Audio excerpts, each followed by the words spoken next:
Outro dia um pastor meu chegou para mim e falou assim: ô pastor, por que Deus foi tão bonzinho com o Davi? Com tudo que ele fez. Eu falei: cara, você quer pagar para ver? Você viu o que aconteceu com a família dele? Morreu Aminon, morreu depois o Absalão. Pior do que tivesse feito alguma coisa com ele. Tamar foi estuprada pelo próprio irmão. Aí o próximo que veio era Adonias. Porque quando Deus falou para ele, ó, vai ser Salomão, quando ele nasce, olha que como Deus é um Deus de graça. O filho de Betseba do adultério nasceu e morreu depois de alguns dias. Mas no dia que ele morreu, Davi teve uma relação com Betseba e ela ficou grávida de novo. E quando nasce Salomão. E Deus fala que ele seria amado do Senhor. Deus chamou ele de Gedidias. Yedid é querido. Yedid-Yah. Gedidias, o querido de Javé. Olha que coisa linda. Poxa. Quer dizer, mesmo Deus falou, ó, você pisou na bola, você vai pagar, Deus. Mas eu sou um Deus de graça, porque vai ser através da mulher adúltera que eu vou trazer o meu filho, o Messias. Não é extraordinário? Olha, Vilela, a Bíblia é um livro que para mim isso é uma prova da veracidade da Bíblia, porque ela não esconde os podres. Você sabia que, por exemplo, na genealogia de Jesus só aparece o nome de homens? As únicas mulheres que aparecem são mulheres que tiveram problema. Uma é Raabe, que era uma prostituta que se converteu lá em Jericó.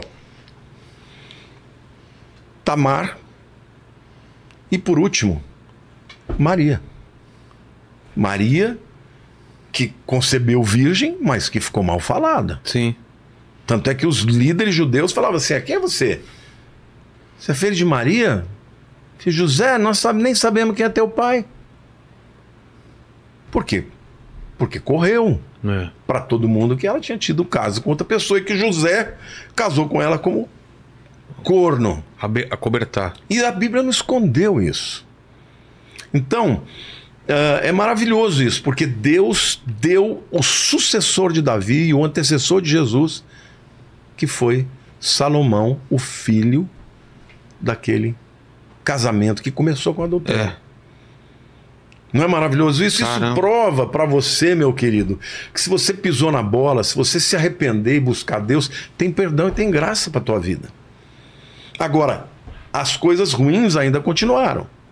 O quê? Por quê? Porque, veja, morreu Aminon, morreu Absalão, o próximo que quis ser o rei era Adonias. E Adonias também começou a fomentar com a população, com líderes. Agitar. Inclusive o Joabe, que era o capitão de Davi, mas não fazia nada que Davi queria. Contra Salomão. Até que Davi, antes de morrer, ele chama Salomão e fala assim: olha, você vai ter que matar o Joabe, porque ele vai tentar te derrubar. Salomão era jovem quando assumiu, talvez 15, 16 anos. Tinha um Adonias, Salomão chama Adonias e fala: ó, meu irmão, eu fui escolhido por Deus, então você anda na linha, senão eu vou ter que te matar. E no fim, Salomão teve que mandar matar o Adonias. Por quê? Porque não ia ter Porque ele ia se levantar contra Salomão. A última de Adonias, ele procura Betseba, que é a mãe de Salomão, e pede para ela, para ele poder ficar com a concubina do rei.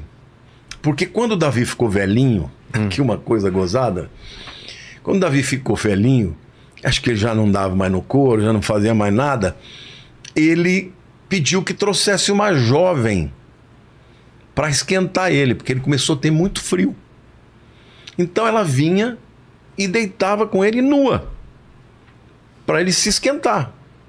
Agora, quando ela aceitou isso, ela não podia mais casar com ninguém. Entendeu? Ela chamava Abisag. Era uma concubina dele. Entendi. Nunca teve nada com ele, mas também não podia casar. Por quê? Porque quem se casasse com uma mulher do rei assumir o lugar do rei. Ah. O que o Adonias fez? Chamou Betseba. Betseba não sabia disso. Falou: Betseba, eu amo a Abisag, quero ficar com ela. Salomão não quer nada com ela, pede para ele para eu ficar com ela. Aí ela chama a Betseba, que é a mãe de Salomão, fala: Salomão, deixa eu ficar com ela. Ele falou: mãe, você não sabe que quem ficar com a mulher do rei é o rei? Ele está querendo o meu trono. Nessa hora ele manda matar o Adonias. Ou seja, a família dele... Pô, toda destruída. Toda destruída. Por quê? Porque tudo por conta do que ele fez com Urias. Então não foi barato. No mundo teve perdão? Teve, mas teve consequências. No mundo espiritual tem um preço a ser pago sempre. Quando você abre uma brecha, você abre uma legalidade... Tem consequência. Tem consequências. O arrependimento, e muitas vezes, Deus perdoa e deixa quieto. Mas se a pessoa insistir no erro, se a pessoa continua errando, continua fazendo, aí vai ter consequências.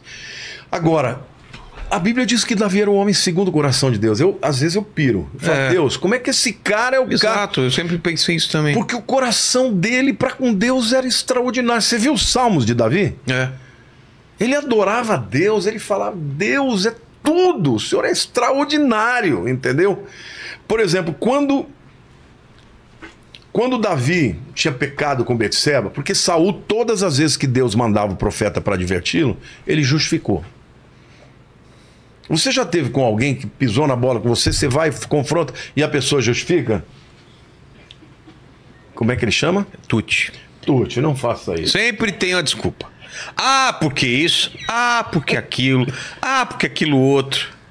Tô mentindo ou não? Vai justificar agora, vai se justificar. Não vou, eu só vou aceitar. Mudou daqui pra frente? Cara, tem algo. Como eu falei, tem semanas. O Lênin é um cara que aceita, você é um cara que não, veja bem, não é bem assim, aquele negócio lá. Mas eu já tentei justificar mais. Agora eu tô dando uma. Eu só tô aceitando. Simplesmente essa semana eu só tô aceitando. Tá certo. E é mais ou menos. E Davi não era esse, ele aceitava que ele tinha errado. Davi, por exemplo, quando ele pecou com Betseba, um dia chega o profeta Natan. O profeta Natan era um profeta que Davi amava. Mais velho que ele? Ou não? Não, ele era o homem de Deus no lugar de Samuel. Ah, tá. Entendeu? E Davi respeitava os profetas. Os profetas iam lá e... Entendeu? O Davi era o seguinte: escreveu, não leu, um pau comeu. Por exemplo, tinha uma mulher, que é Abigail, que ela era esposa de um homem chamado Nabal. A Bíblia chama ele de filho de Belial. Filho de Belial é o pior xingamento que você podia dar. Né? É um demônio.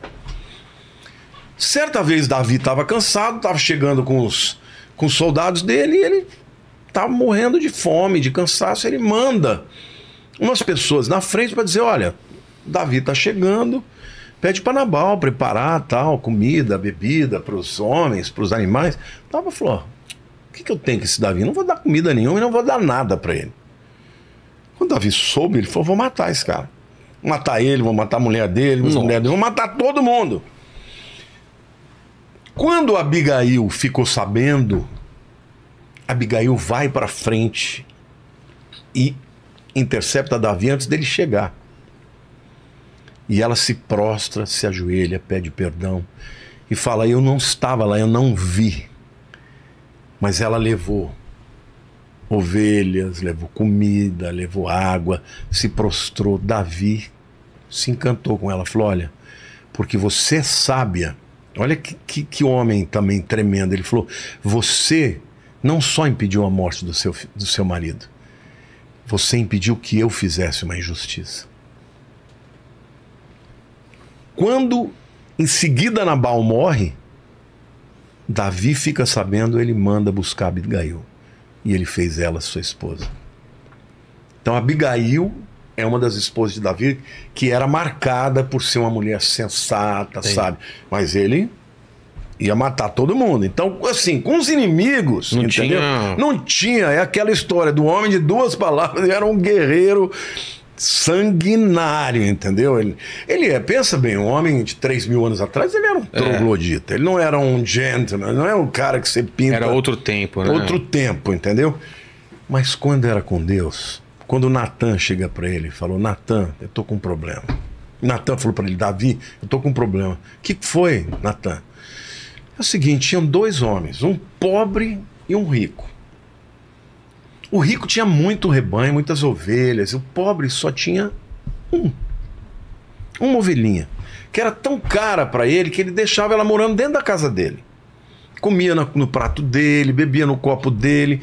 E o rico uma vez recebeu uma visita, um viajante que veio de longe, e ele, para oferecer um banquete para o visitante, ao invés dele pegar do seu rebanho, ele foi e matou a ovelhinha que era do pobre. Davi se enfureceu, falou, quem é esse desgraçado que eu vou matar ele?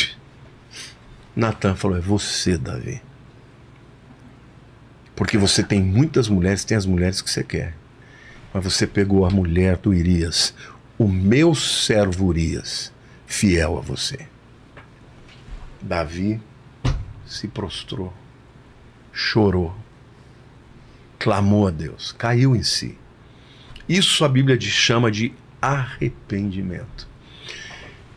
Vilela, nós somos todos pecadores, meu irmão. Todo dia eu falo para Deus, Senhor, eu não sei como o Senhor me escolheu. Nós somos pecadores, não tem ninguém santo nesse mundo. Agora, se tem uma coisa que Deus não suporta, é uma pessoa pecadora se achar melhor que as outras. Porque cada um tem a sua guerra, cada um tem a sua luta, cada um tem os seus defeitos, ninguém é melhor que ninguém. Quando a gente chegar no céu, a gente vai chegar a olhar para Jesus e falar, foi por causa dele, foi por minha causa. Então, Davi era um homem quebrantado, ele se quebrantou perante o Senhor.